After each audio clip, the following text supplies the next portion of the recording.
Quais os limites da liberdade de expressão nas mídias e na escola? As redes sociais viraram um verdadeiro ringue de luta, onde os socos e pontapés não são só argumentos. Algumas vezes, tornam-se crimes. Em alguns casos, a liberdade de expressão costuma ser o pretexto para se justificar a barbárie. De fato, a liberdade de expor suas ideias é um direito humano, ratificado em 1948 na Declaração Universal, um valor da democracia. Aos poucos, foi se adaptando nas legislações nacionais e regionais. No Brasil, ela está lá na Constituição de 1988 e no ECA. Caminha junto com o direito ao acesso à informação, à educação de qualidade e à liberdade de imprensa, por exemplo. Os especialistas costumam dizer que a liberdade de expressão não é um direito absoluto. Quando a pessoa ofende, abusa, ameaça ou promove preconceito, ela esbarra nos direitos de outras pessoas. Nesse sentido, a escola é, sem dúvida, um local para o exercício da democracia. É lá que aprendemos a escutar e respeitar a opinião dos outros, debater, analisar os discursos e posições. Para que isso seja possível, pais, educadores e estudantes devem propiciar um terreno fértil, respeitando os limites desse direito. O problema é que esse limite nem sempre é uma linha clara e visível. Convido você a embarcar comigo no episódio do Idade Mídia de hoje, que vai mostrar exemplos importantes na escola, na comunidade e nas mídias para que nós exerçamos nosso direito à liberdade de expressão.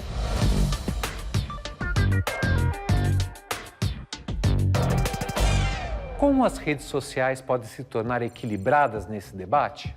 Quando a gente fala de liberdade de expressão, obviamente a gente também está falando de discurso de ódio. E como esses dois termos se relacionam. O limite dela é quando ela colide com outros direitos, então outros direitos fundamentais, como a dignidade humana, o direito à vida privada. E que eu acho que é uma diferença básica, assim. O discurso de ódio, ele ataca a existência de pessoas. A liberdade de expressão não deveria atacar a existência de pessoas. Porque eu acredito que muito que os discursos de ódio, eles são reproduzidos a partir de bolhas sociais, sabe? Quando a gente tem o contato, quando a gente conhece, desde criança, adolescente, a gente cresce conhecendo o mundo da forma que ele realmente é e não nas nossas bolhas sociais, eu acho que esses discursos de ódio podem ser amenizados. Quando a gente fala de liberdade de expressão, a gente pode problematizar, então fake news é uma liberdade de expressão? Fazer uma informação falsa é uma liberdade de expressão? O Twitter baniu definitivamente o Donald Trump. E tá certo que a incitação à invasão do Capitólio foi o motivo central dessa história, mas eu olhar como jornalista eu fico preocupado. Olha que situação, são as companhias arbitrando direitos e deveres de liberdade de expressão na sociedade. Falta um pouco essa regulamentação de instruir para onde a rede social está indo. A rede social tem um sistema muito diferente do jornal. E nos últimos 2, 3 anos ela tem se tornado fonte de informação principal. E não só fonte de informação principal, como fonte de comunicação de agentes públicos. E eu não acho que a função é tirar essa pessoa dali, mas entender que se é um agente público que fala para uma comunidade, ele tem que ter responsabilidade sobre o que ele fala. E é função, sim, das redes sociais se autogerirem nesse sentido. Eu fico pensando muito, será que a imparcialidade é você dar espaço para os dois lados, né? Então, assim, você dá espaço para um lado da matéria, espaço para o outro lado. Só que será que você tem que dar espaço também para o negacionista, buscando transmitir aquela informação com o mesmo peso da verdade? Porque eu acho que a opinião, ela também tem que estar balizada num interesse público, que não é interesse do público. Então, eu acho que tudo isso tem que estar muito bem, assim, na cabeça das pessoas, inclusive isso ser mais transmitido até nas escolas mesmo, que existe o interesse público e existe o interesse do público. Né? O interesse público é aquilo que realmente é importante ser passado. Então, a liberdade de expressão ela tem que estar muito conectada a esse interesse público e a essa ética.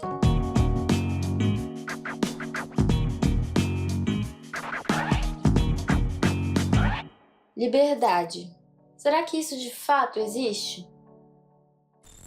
Já me peguei questionando várias vezes sobre até onde somos verdadeiramente livres, considerando as formas que o sistema, a sociedade, olha para toda a diversidade existente.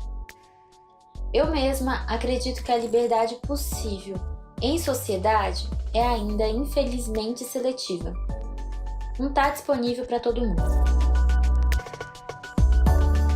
Muros, paredes, desigualdades, portas, fronteiras, grades e os limites pessoais e os do outro são sempre barreiras que questionam essa completa liberdade. Mas e quando se trata sobre liberdade de expressão? Na profissão que escolhi, no jornalismo, liberdade de expressão é um dos direitos vitais. Mas liberdade é passe livre para racismo, machismo, LGBTfobia, para agredir e atacar verbalmente quem quer que seja? Pode chegar um não indígena e falar: e aí, índio?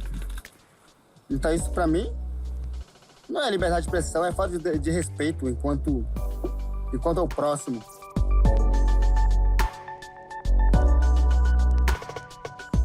Não confunda a opressão com liberdade de expressão. Não podemos dar brecha para discursos violentos e que propagam ódio. A transfobia não é opinião.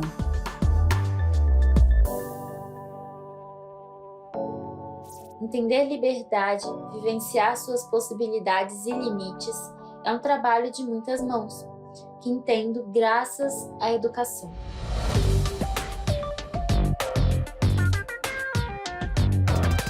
Liberdade de expressão tem limites?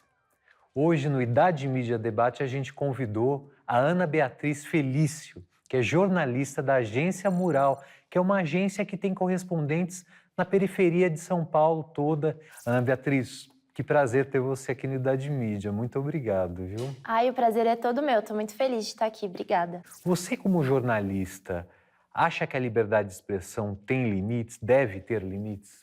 Com certeza. Eu acho que a gente não pode confundir jamais um discurso discriminatório, um discurso de ódio, um discurso preconceituoso com liberdade de expressão.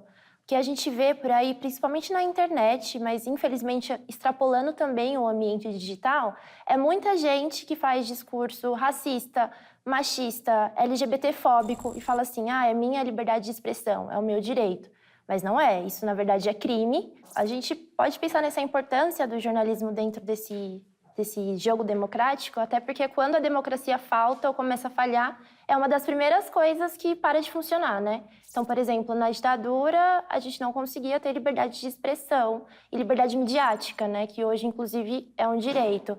Então, a gente pensar num jornalismo plural, que está fiscalizando o que os governantes estão fazendo, que está ajudando a ecoar a voz de pessoas que às vezes não conseguem ser ouvidas, é fundamental. Porque quanto mais gente fiscalizando e dando espaço para outras pessoas também falarem, mais esse regime ganha força. Então, por exemplo, na Mural, a gente tem 70 jornalistas correspondentes dos bairros das periferias. Então, são pessoas que nasceram lá, que moram nesses bairros e que entendem o que é viver na periferia.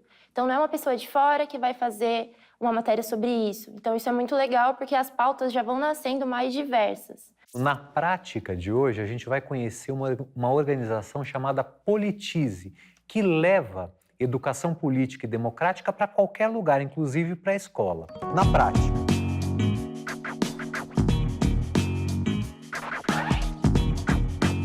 Então, o Politize é uma organização da sociedade civil que tem a missão de formar uma geração de cidadãos conscientes e comprometidos com a nossa democracia. Para fazer isso, a gente usa a educação política. Então, nós levamos a educação política para qualquer pessoa, em qualquer lugar do Brasil, sempre respeitando a pluralidade de ideias. Então, algumas nossas eletivas, por exemplo, falam muito sobre esse debate do cancelamento da liberdade de expressão. Tem uma eletiva que é específica de mídias e desinformação, e outra eletiva que é específica de cultura do diálogo, de debate e negociação. Então, nós levamos esses temas para a sala de aula, para os alunos, e propomos atividades e reflexão para eles e para os professores conseguirem entender a educação para a cidadania como um assunto muito importante para o seu dia a dia e como um assunto que está muito relacionado com o nosso cotidiano, com como a gente usa as redes sociais, com como a gente se comporta, com a maneira que a gente faz as nossas postagens, como a gente responde às pessoas nesses espaços digitais. Bom, Ana, a gente viu uma experiência que, inclusive, leva a educação democrática às escolas, né? Vocês tiveram uma experiência da Agência Mural dentro de escolas, né? Como foi isso no que tange à liberdade de expressão? Sim, a gente tinha o mural nas escolas.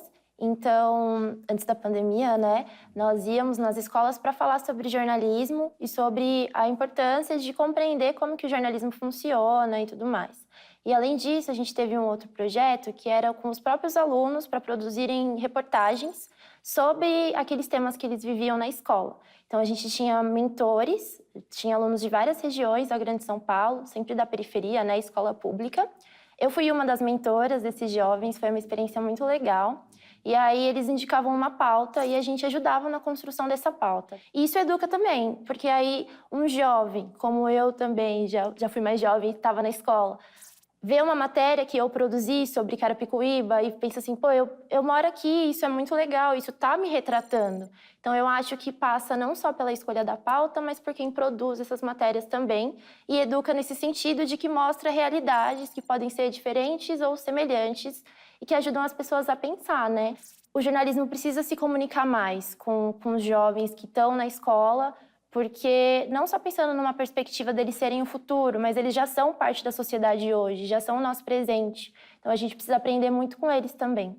No Fora da Curva, a gente vai escutar o advogado Marco Antônio Sabino, que é especialista nesse tema. Vamos lá para o Fora da Curva.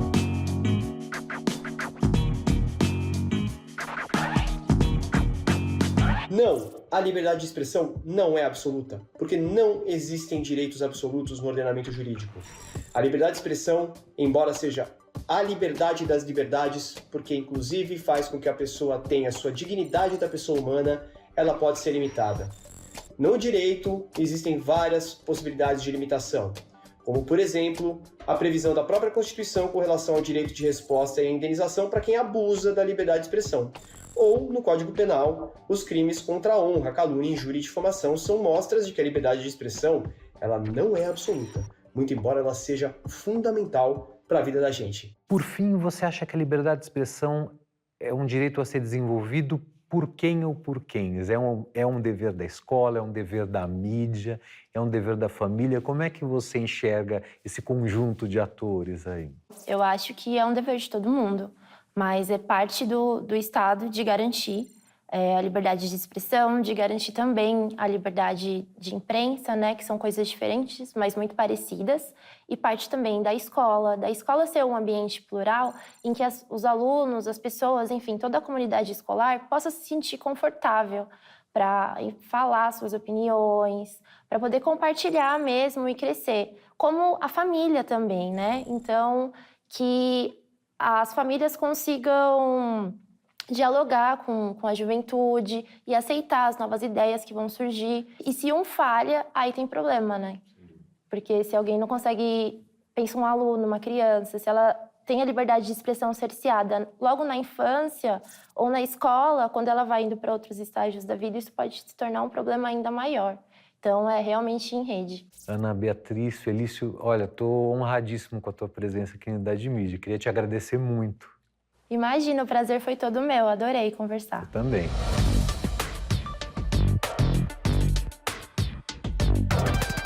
Olha, banir a conta das redes sociais de um político ou de um grupo que dissemina fake news é impedir a liberdade de expressão? Conforme a gente conferiu hoje, não. Afinal, muitas vezes essas contas estimulam a mentira, o discurso de ódio e pregam, inclusive, contra a liberdade dos outros. A participação dos estudantes nas decisões da escola, da comunidade e na produção de mídias está prevista nas BNCCs e deve ser colocada em prática. Afinal, é vivendo o debate de ideias que torna-se possível compreender as diferenças entre liberdade de expressão e discurso de ódio. Eu aguardo você no Idade Mídia da próxima semana. Até lá!